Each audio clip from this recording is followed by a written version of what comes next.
Welcome to the latest episode of the Forecast in 5. I'm your host, Seth Katz. Joining us today is Gene Seroka. Gene serves as Executive Director of the Port of Los Angeles, the busiest container port in North America.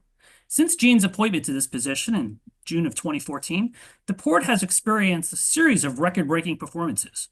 In this capacity, Gene has responsibility for managing a $2.6 billion budget, advancing major capital projects, growing trade volume, and promoting innovative, sustainable practices that strengthen the region's economy. Welcome, Gene. Appreciate you being with us today. Great to see you again, Seth. Thanks for the invite. Now, of course. Well, let's get started with some questions. Gene, can you provide our viewers with a brief overview of the port and how it serves as an economic engine for Southern California? Oh, sure, Seth. This engineering marvel is 7,500 acres of property, including 1,600 acres of container terminals, 43 miles of waterfront, but the stats get even bigger. The cargo that traverses our port reaches each one of our nation's 435 congressional districts.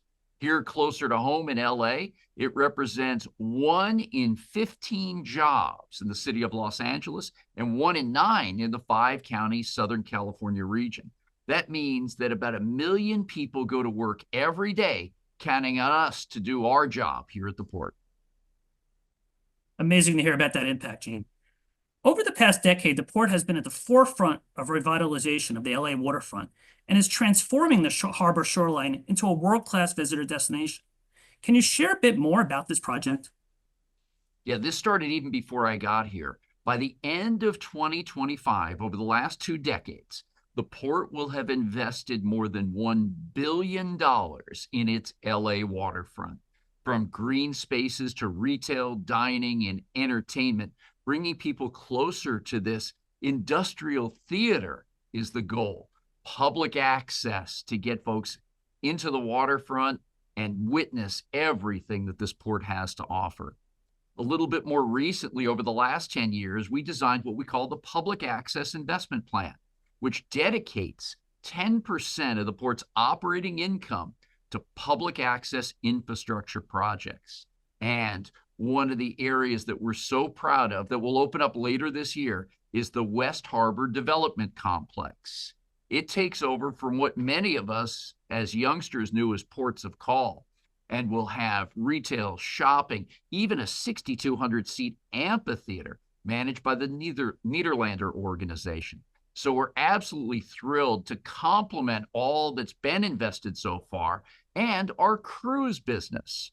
Every cruise ship that comes in means a little more than $1.2 million to our local economy within a 2-mile radius of the port.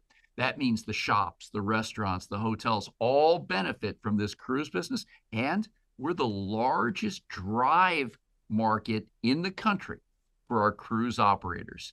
You can get in a car in Riverside in the morning, come down to the port, have lunch in San Pedro, and sail off to the Mexican Riviera at 4 o'clock that afternoon. So all of this is interconnected, from bringing passengers to our restaurants to that great investment both the port has made as well as our private sector partners. That's excellent, Gene. Protecting the environment while facilitating global trade is a top priority at the port. Recently, the port received a grant from the US EPA totaling more than $400 million that will support its transition to electric cargo moving equipment. Can you explain how these funds will contribute to the shifting of the port to a zero emissions operation? Yes, Seth, this is the single largest grant that the Port of Los Angeles has ever been awarded. And it doesn't stop there. It's backed up with an additional $230 million of our own investment, as well as that of our terminal operator partners, making the total in excess of $640 million. What that money will do is bring an additional 250 zero-emission heavy-duty trucks into the port complex, 424 pieces of cargo handling equipment, complemented by 300 new charging stations throughout the port for this on-terminal machinery that we'll bring in. It's just a watershed event. And to go even one step further, it includes a component of $50 million dedicated to community efforts to drive zero emissions projects. We partnered with the Harbor Community Benefit Foundation to help in this application process. The award now goes to the community. to work on these and other additional projects. So it's really an impact of what we can do on the operating and industrial side, as well as what we can do right here at home in our community. That will certainly have a far-reaching impact. Since we have a number of MBA students watching with an interest in exploring careers within the logistics industry, why is serving in a leadership role with a major port a profession worthwhile to pursue? Well, I would say that you're able to see so many different industries at one time, meeting folks, developing relationships to understand their business, their ideas around how the economy can be driven through this port complex with supply chains, and just building on those relationships to learn more and understand more about this business. It's just a wide-reaching spectrum of interest that you see every single day. This job to get here, I went all the way around the world. I lived overseas in Asia and the Middle East for 11 years. I've worked on the ground in 50 countries. And I don't even think I was prepared well enough to start this job, but it was a good launch pad to come in and say, I can bring an international flavor to this business and then learn from so many other stakeholders, not just in business, but in our communities, in the public and private sectors, in legislative bodies that have really worked with us so well over the past decade. And I really think that the colleagues here at the Harbor Department, the institutional knowledge at the Port of Los Angeles has really taken my skills to the next level. Appreciate you sharing that, Gene. If we look ahead 5 years from now, what particular aspect of the port do you believe presents the most potential for growth? Well, interestingly enough, I think it's the recently signed MOU, campus-wide Memorandum of Understanding with UCLA. And the idea is threefold. One, research. With all that we want to do in the supply chain, clean energy, and in our human resources development, what can we tap into with the great professors, the knowledge leaders, and the students on the campus? Second is innovation, because we're always striving to do better and be this gateway of choice. How can we use innovation in clean technology, in digitalization, in cybersecurity, and across the board in trying to attract, recruit, and retain talent here?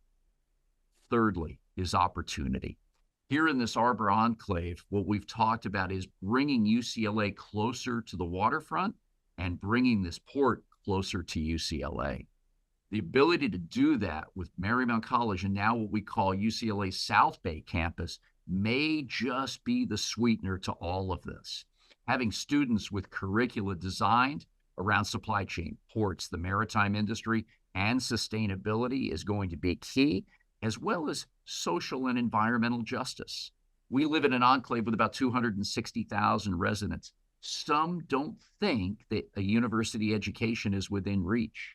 We're going to try to work on that as well, in bringing education closer to those who want it and closer to those who feel like if they just had a chance and found a pathway through mentorship or career counseling, that maybe they can take that next big step.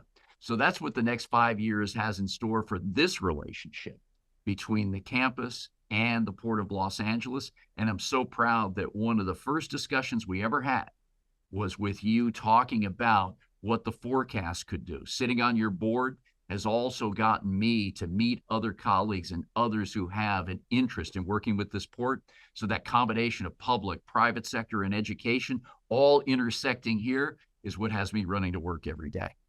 Excellent, Gene. We're all excited about building this collaboration as well. Well, that brings us to the end of today's episode. Thanks so much, Gene, for taking time out of your busy schedule to be with us. Oh, it's great to see you again, Seth. And we're going to keep working together and bring both of our organizations to new heights. And thanks to all our viewers for tuning in. We'll see you on the next episode of the Forecast in 5.